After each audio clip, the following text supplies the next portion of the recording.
Soya mokili, Nzambe ozali nyonso ya mokili, Nzambe ozali nyonso ya mokili, Yesu Yesu, Nzambe ozali nyonso ya bana Kongo, Nzambe ozali nyonso ya bana Kongo, Nzambe ozali nyonso ya bana Kongo.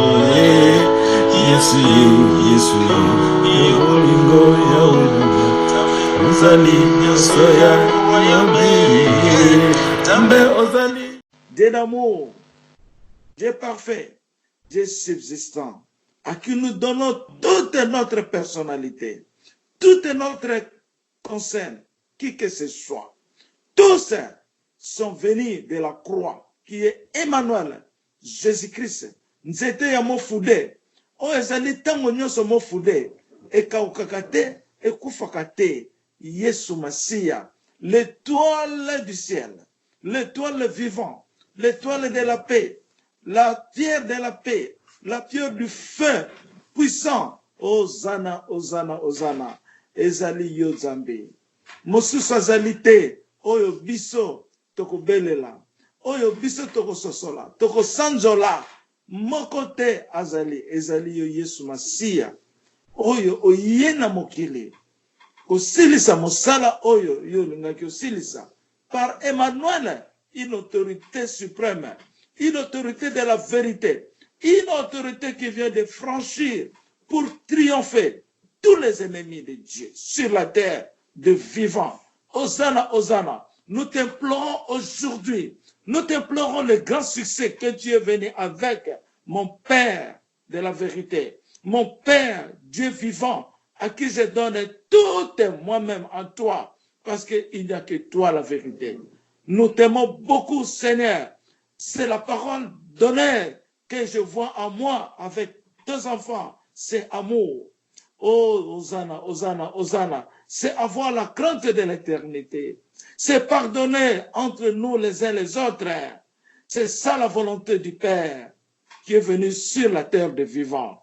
Seigneur, que ton peuple change, que nous t'aimons beaucoup, que nous aimons entre chacun d'entre nous, dans nos foyers, dans nos familles, partout, dans le travail, qui que ce soit, qu'il y ait l'amour de l'éternel Jésus-Christ, sa majesté, le suprême éternel Jésus-Christ de Nazareth, Emmanuel, Dieu vivant avec nous. Nous t'implorons l'amour, nous t'implorons la grandeur de ta miséricorde. Ô Seigneur de la paix, faites de nous voir le succès de ton cœur. Faites-nous voir le déploiement de ta gloire, qui sont nombreuses, la gloire.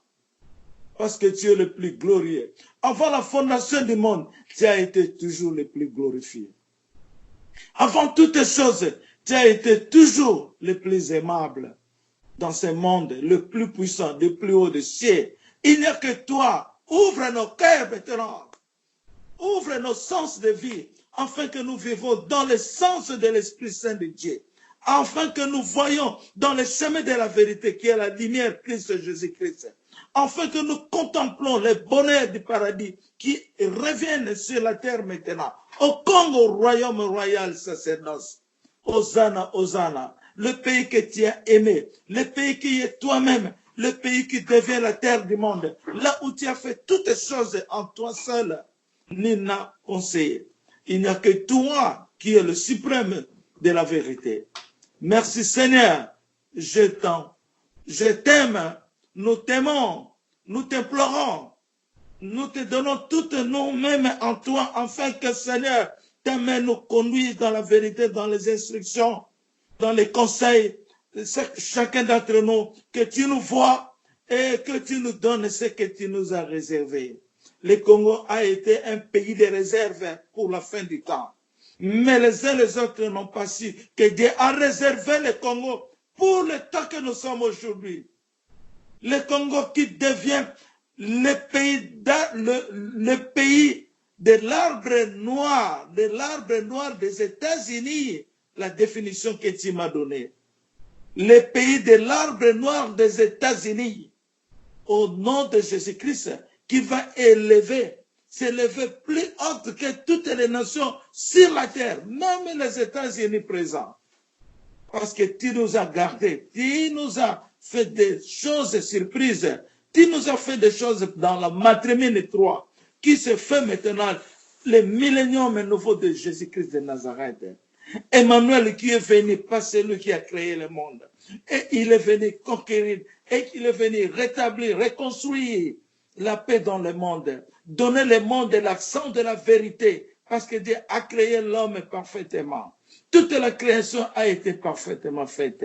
Aujourd'hui, tout nous est revenu sur Emmanuel avec une autorité suprême, une joie suprême, une paix suprême et un règne parfait. Au nom de Jésus-Christ, que ta gloire soit glorifiée, que ton nom soit le plus exalté. Oh, Hosanna, Hosanna. Il n'y a que toi qui nous pardonne. Il n'y a que toi qui nous vois et que nous sommes tes enfants. Parce que tu es le Dieu d'Israël.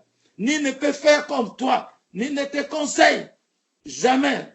Parce que tu es possible de toutes choses. Ce que tu fais, tu le fais. Tu es capable avec toutes tes capacités. Il n'y a que toi, l'amour. Il n'y a que toi, l'eau de purification, de sanctification, l'arbre de la vie, la rivière de la vie. Hosanna, Hosanna. Nous sommes dans le paradis terrestre.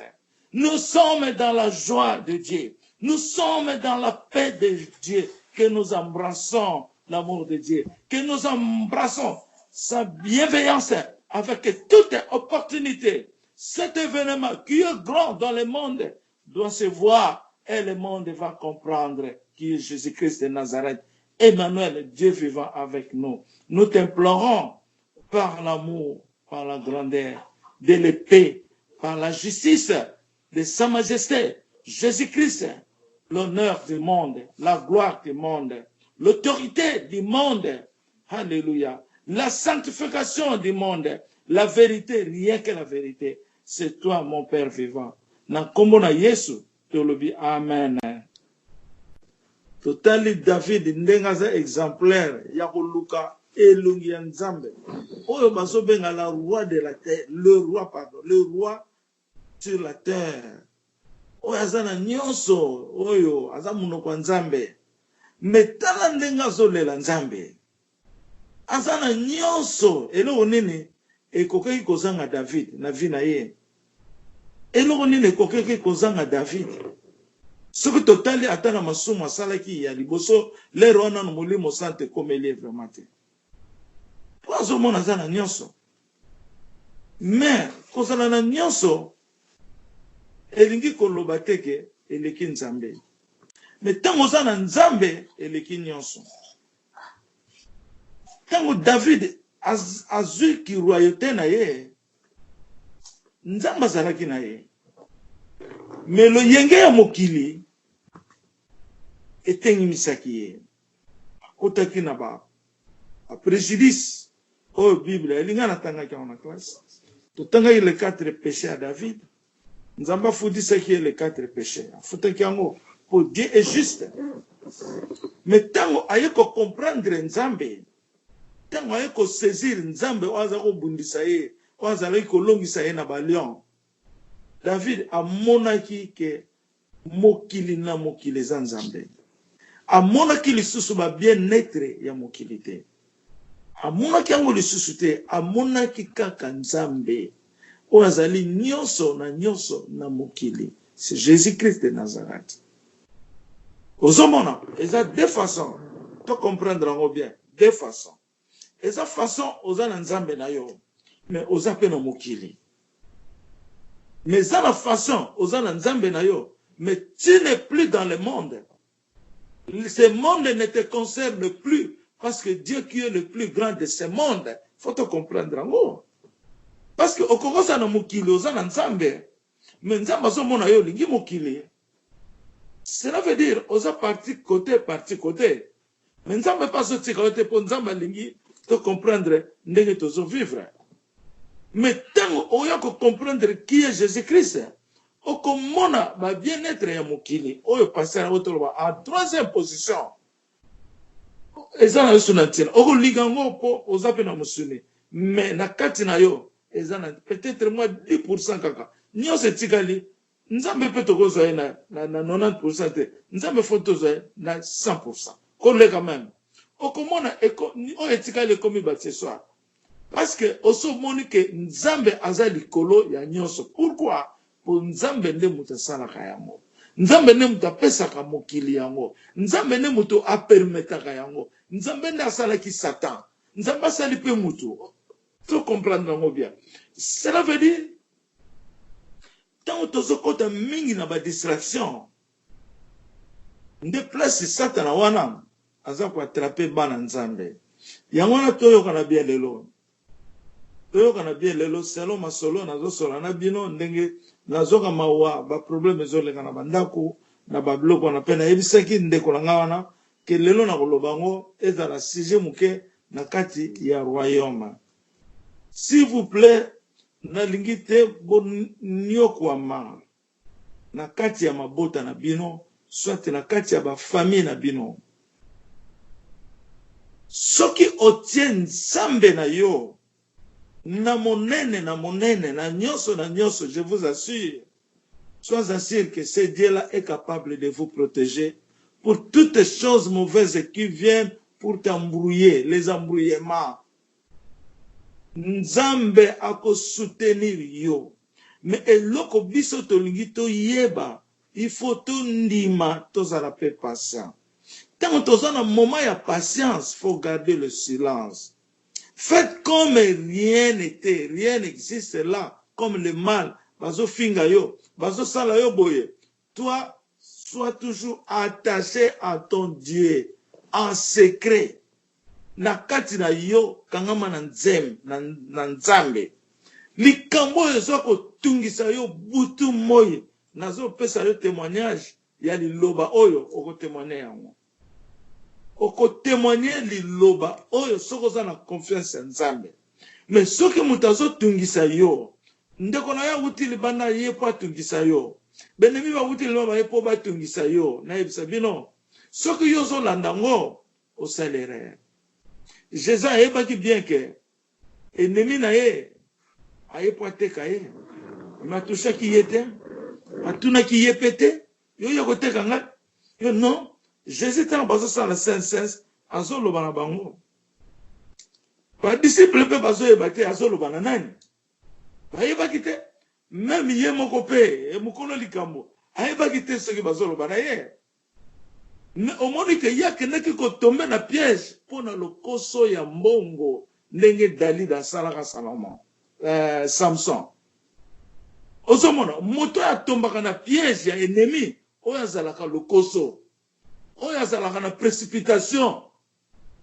oyo alingi koyokela bato te oyo azali trop méchant oyo azali bo ye nde atombaka na piège mais nzambe alingi te biso totombe na piège mais satana azoluka oyo aza ya ye po atombisa ye na piège nde nazopesa bino secret moko eza yango wana moto azosala oyo mabe na kati ya likambo na yo zongisa yango na nzambe lobake oza na oyo aza garde ya makambo nyonso oyo aza vigilant de tout tangaka Bible, botangaka Psaume 34, botangaka Esaïe 45, botangaka sena pesi bino donba verset. Psaume 34 nyonso. Po Psaume 34 eza na verset oyo David alobaki, balingaki babuka mikuwa na ye me bakokaki te. Parce que ennemi tanga zolinga ya ko dribble yo, akolinga détruire yo.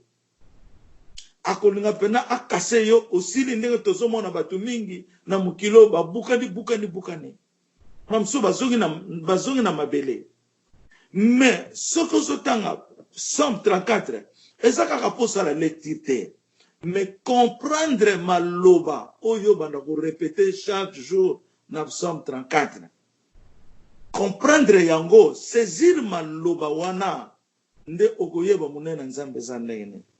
Et puis, quand la puissance et force, au Esaïe 41, à partir du verset 10 jusqu'à 15. Esaïe 45, au Kokotan en Mobiba, to autant que les 6 premiers versets. Au Kokotan en verset, Moussou Eza na Bible, na Psaume, Oyo Lingi, Osa la Joie na Nzambe. oyo lingaka pe okoko tanga yango. Mais nga nazo pesa bino oyo nazala mon expérience. Pour parole ezakaka moko. Au commencement était la parole. Il n'y a que la parole. Donc lilo bezali ndenge yo okotelemela na Nzambe. C'est la parole. Mamsusu pe bazo exemple ndenge yo telemeli na Nzambe et comme témoignage pe likamone ça peut batu mususu. Par exemple na kopesa ndenge Zekia telemelaki na Nzambe. Kanisa ndenge nga nazalaki na yo. Mais ça ne dit pas que batutu ba yako lobaka na Nzambe kanisa ndenge nga nazalaki no tango yo solo bango parce que Ezekiel lobaki yango osali monotonie autriche muninga ndenge soloba. Mais yo landa procédure wana mais na ndenge mususu oyo pe yo osali ya yo po batu pe bakama po bamona ke ya solo oyebi ozali loba na miso pe ya Nzambe. Et ça te pour Ezekiel salaki yango Nzambe okansana mais soki Nzambe ayebi ke yo salaki mabe koleka oyo zo yebisa Nzambe. Qu'est-ce que toi tu vas dire? Mais eloko Nzambe apesi biso ezali repentance, pardon, eloko liboso ya komikitsa devant Nzambe ko se humilier. O eza ya munene makasi. Osengi bolimbisi po toza batu oyo tobotami na péché wana. Alors, soki yo kende te Ezekiel osalerere kende lokola Ezekiel a orienté yo ozala pe lokola yeme na position mususu. Lelo kokoloba ngai nazalaki mowumbu ya bapara na ngai kotokela bapara na ngai mai kobanda na vilo bo ti kuna chaque jour na tika kabango te na salisaki bapara na ngai. Eza témoignage na miso Nzambe. Ozomona eza témoignage na miso Nzambe. Ngata on a yoki yo lobi na ngaso na koloba wana te, il faut na changer position. Il faut na changer. Le fona sala pe ponga pe na zali lobo Nzambe salinga liloba. Fonga pe na bibisa oya ngai kitoko po Nzambe asepela. C'est ça qu'on appelle la parole. Conversation avec toi et ton Dieu na kati na yo moko na Nzambe. Foto yeba ndenge nini ya kosambela. Mama Jolie ndeko na ye sorry azo sambela pona ndeko na Yesu atumwana mais amoni Nzamba yoko yebisa ye pona nini yo zaboyi pona nini oza égoïste ozomona pona nini oza égoïste a changé forme mala moko tango yo zo sambela pona famille na yo feza la suka banana na bato yo yebi o bazana passe ba problème zo le kalelo oyo tozana ba dossier na royaume tozana bandeko musu na royaume baza malade un problème ezebele après la famille non asuka tumususu Nzambe ako protéger famille na yo lo bangomba la boni atali kambongo zo sala yo pasi mais zalana kondima que celui-là qu'on appelle Jésus est puissant, omniprésent, omnipotent et omniprésent. Omnipotent et Ningoloba, il a toute force, il est puissant et force de toutes choses. Omniprésent azali je suis, je suis. Bisote ndenge azali je suis. Kamu yozo kanisa kaka, yozo yokayo. Sikoyo mutu oyo asepashaka na Nzambe sans repos na yebisabino. Nzambe akotika ye alela na problème boite. Na yena loba elo msuso. Tozo ke experience ngai na mama Shaida lobi. Ezana ndeko mona ngoloba kombo te. Tosolola ki na ye na butu alobi ye. Pana na ye bakomi kosala kotanga tina niveau ya doctorat. Asalisa bana na ye pas devoir te que oh yo kende la mesa kende la classe a força bango te un grand témoignage donc tant on a yoki ango na mitali Nathalie mama Saïda na lobi ça c'est un témoignage de la foi oyebi nini alobi ke bana na ye jamais loba na bango yo lelo sali devoir te yo kende classe oza na retard mais bana ne ba sesi ba université batungisi mama na bango te na makamba classe mama na nga lobi na ya silisi na ye na bi bon na osolola na mama awa nga bi mama na yebisaka yo nini tozaka na problème ya balien soki lien na yo pa yo bota mito ba koko ne pa ba uti lelo to ko réponse ba lien soki lien wana za malamu te sois assuré que descendance na yo bana yo so bota baza na problème okobanda ko forcer tu es fatigué. Tu es fatigué. Je te dis la vérité, rien que la vérité. Tu as une expérience wana. Tu es fatigué. Yo moko peta msomona na makamno yo obandaki kosala na vie na yo omeki ba poto na ba poto tu es fatigué. Boye be uta wapi. Okomita na vraiment boye osala mutu mabete oboma mutu te okota na complexe mabete mais pona nini kaka ngai lelo nazopesa bino secret yango na Jésus Christ aza mutu malamu parce que ngana azana na kati na ye Jésus Christ aza bien pour il est tout en tout lelo boyo kanenga azoloba apesi biso grâce moko munene lelo eza na kati ya révélation oyo ozomona na yebise pa ya mama papa ya mama oyo aututi kosolo na elera yaki na ndako nanga na Kinshasa alali na pese mai abi papa naza posa mai ten alali pongi jeza la tse afana na kaka pema na ye akotene na pongi kuna nzamba lobele ngai nazo pesa yo mai olingo mela mai na te mbala moko lamuki alobi bo pesa nga mai pesa mai ayebisi biso pe secret wana ye nzamba ebisete to tiki na se asu transport akei na ye ayebisi muto baiki na ye mwana baiki na ye abi wana aza ya nzambe apesa nga mai na melite me nzamba yo alobeli nga nzamba lalisi nga pongi po nzamba lobela ngai ke pona nino zu mai nga na pesi yo te ozomona mi papa wana je vous dis ndenge nazalaki na ye te ko tosambeli je l'ai vu, c'est un papa qui aime beaucoup sa famille. Et puis, banana ye, nyon saboti. Bandingaka papa na bango mingi. Bango na bango bandeko na bango nyon sonaka ta famille wana. Balingana, exacte ko oto waswana ki. Oh, kuna baswana, bayoka na kate. Eh bien, il y a l'amour. Donc, au moment na secret. Oh, ezana kati ya likambu na biso. Eza bolingo. C'est ça le secret que je vous parle. Là où il n'y a pas d'amour, je vous dis, c'est la destruction. Je vous dis, là où il n'y a pas de pardon, parce que le pardon, l'amour, c'est la même chose. Quand on a limbisa, on a montré un bolingo. Si on a limbisa, on a un bolingo. Et donc, on a un bolingo, si on a limbisa, pardonne-nous nos offenses, comme aussi nous pardonnons à ceux qui nous ont offensés.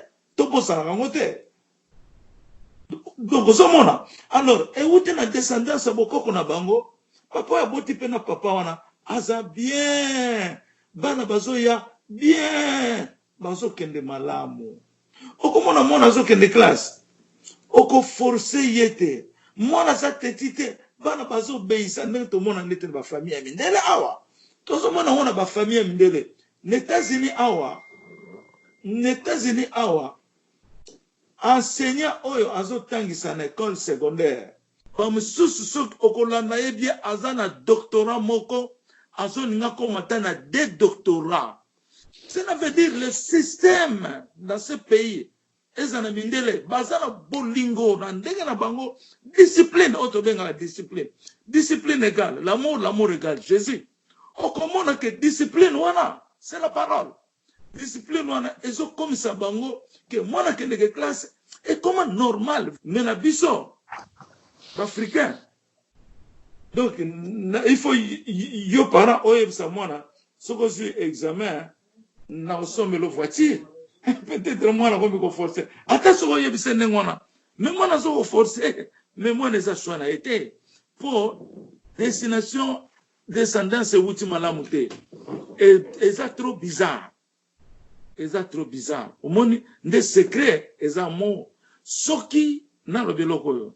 Soki na famille eza difficile mingi papa to bana esimbaka te mais Jésus oyo ozwi na royaume kota na kati na ye akota na kati na yo ndenge na yebisaka mama Shaida tout le temps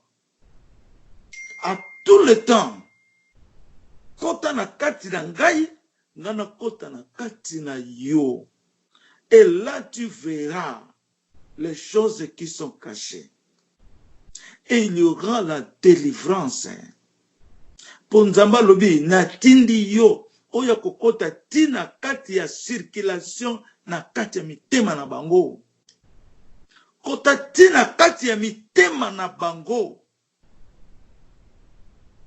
Na kati na biso nyonso na royaume. Personne m'a vu comme Maman Timba. A moninga live boye. Siko ye moka soko mituna. Na mona kiye na ndoto to na moni présence boye. Oyo mutozo mona boye boye. Après disparaître. Tala Maman Timba bolingo nini yazana ngona kati ya royaume na papa na ye. Donc yangona secret zali kota na kati na Yesu waza papa na ngai. Yepe akota na kati na yo. Maman Limbaya apesaki biso enseignement ya bien. Téléphone ekangi na liso moya benga papa na ye ezalité. Alobi na ye benga kaka Jésus Christ. Yangono yo kaka dans la royauté de Dieu, il y a le Père, le Fils et le Saint-Esprit. Il y a le Père, le Fils et le Saint-Esprit. Donc, le Père manifeste par le Fils manifeste par le Père, et le Père manifeste par le Saint-Esprit. Le Fils aussi manifeste par ces trois puissances. Et le Saint-Esprit manifeste par ces trois puissances. Donc, le phénomène yanzambe, les mystères, mystère c'est que vous ne pouvez même pas croire. Jésus a un phénomène, événement, tu peux briser tous tes problèmes difficiles en un clin d'œil si tu connais le Seigneur Jésus-Christ de Nazareth. Il est mystère. Trop mystère. Il y a un secret dans bolingo. Faut enseignement dans la famille ne siganyo sur photos dans bolingo. Qu'il y ait le pardon entre nous. Ezali clé et dans fongola il y a avenir. Fongola il y a réussite na biso. Mususu azate lokola ye akozalate. C'est Jésus-Christ de Nazareth. Bon, na longora toke na likambo ya nzembo. Après toke na ba prophétie. Photo yo kama malamu parce que la bénédiction na biso ezana liloba nzambo tokolo bo commencement était la parole avec Dieu. Ezan nzembo moko nazwaki difficulté pona ko composer nzembo na difficulté te po makambo ezalaki belé ne mama matonda yo nasala ba nzembo mais nzembo na kokozala ta 15 minutes mais nasala ke fort na kokamata na 7 minutes nzembo kaka maloba donc neti kantique pena ya ona tsango kantique maloba penza donc ezoki nga un mois Saint-Esprit azo telemela ngai il faut na yemba nzembo yemo kazo pesa nga maloba ezate ke o nga nazo kanisa ndenge ya koyemba nzembo wana ube na composer nga ba nzembo presque pour maman tonda lobi yango te ayebise peke ba nzembo nyoso nga nazo yemba ezalaka yenda yemba kango yenda pesa ka maloba lokola kombo ya Yesu ezali monene nguya tango Yesu akozonga na mokili wana nyoso eza maloba ya Nzambe azo pesa ngalobi te ko yemba boete yemba tango Yesu akozonga nguya na ye ekomona na mokili tango Yesu akozonga nguya na ye za makasi ozomona wana nyoso eza ba parole na komaka olali boto ozofanda boye ngai na koko fanda na soki na nga ne loka kosala te ba téléphone ezate nini ezate nazo sala ba enregistrement te na bisabino je peux enregistrer plus de 50 visions par jour même plus que ça nde yango nazomona makomami oyo nakomaka avant parce que naza kozala mingi ngai moko nzambe aza koprovoke mama shaida na bavoyage nazo salaka ngamoko yake na yeba 2 mois ba 3 mois na tikali ngamo. Donc j'écrivais, je faisais que écrire et puis na lobaki na nzambe nzoto yo pesinga eza nzoto na yo na komona bolembu te. Combien de fois na kobanda kolamuka pona komaka po mingi na nga kozala longer pona ozala vraiment relax na mbeto fani na ozu ba gouvernane ba oreille na yo tie na nga kozala mingi allonger ou bien ofandi awa pe na canapé awa na zwaka oyo ya date de naissance à Jésus na celui qui a moi na chambre te.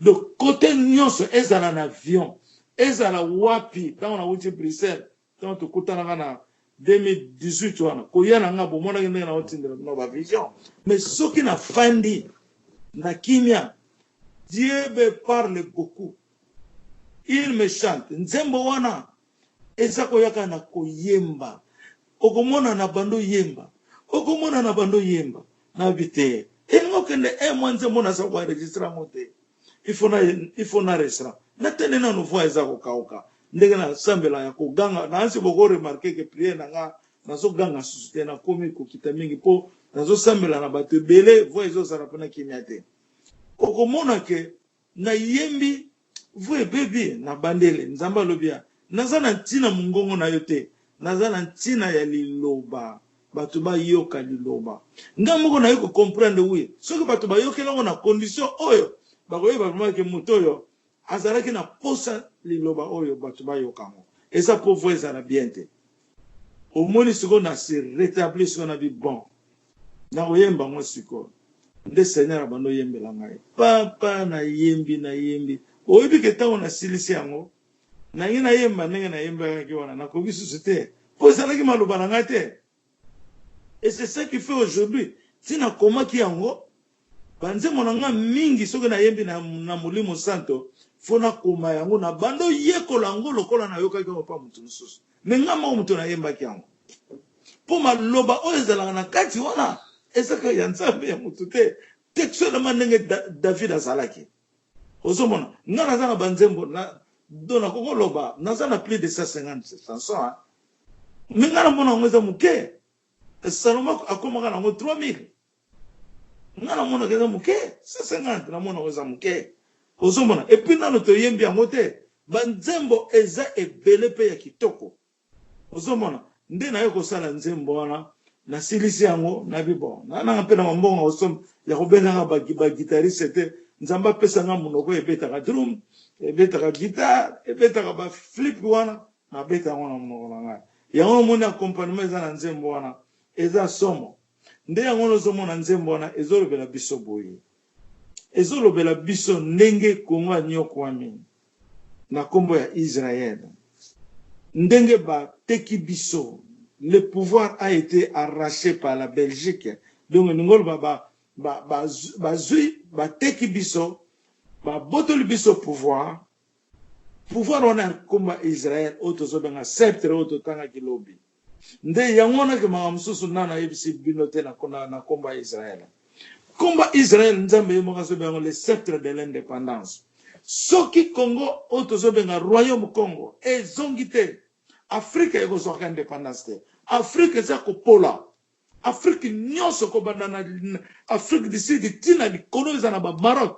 Afrique eza na kimia te. Afrique eza li sous domination ya ba occidentaux. Et loko moko malamu eza na Afrique eza te. Mais nzembo wana nde ezali carte pilar ya ko déraciner ba piège ya ba mindele.